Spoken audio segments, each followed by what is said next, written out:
جی تو ناظرین، یہ دعا جس کے بارے میں آپ کو بتانے جا رہا ہوں، اس کی فضیلت یہ ہے کہ یہ قیامت کے دن ہمیں رسوائی سے بچائے گی۔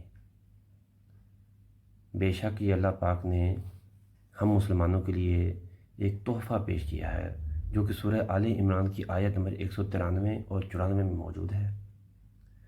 دعا یہ ہے: ربنا فاغفر لنا ذنوبنا وکفر عنا سیئاتنا وتوفنا مع الابرار ربنا وآتنا ما وعدتنا على رسلك ولا تخزنا یوم القیامہ انک لا تخلف المیعاد۔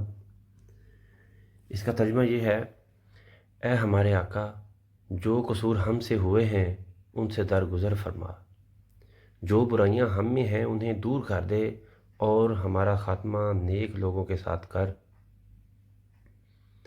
خداوندہ، جو وعدے تو نے اپنے رسولوں کے ذریعے سے کیے ہیں ان کو ہمارے ساتھ پورا کر، اور قیامت کے دن ہمیں رسوائی میں نہ ڈال۔ بے شک تو اپنے وعدے کے خلاف کرنے والا نہیں ہے۔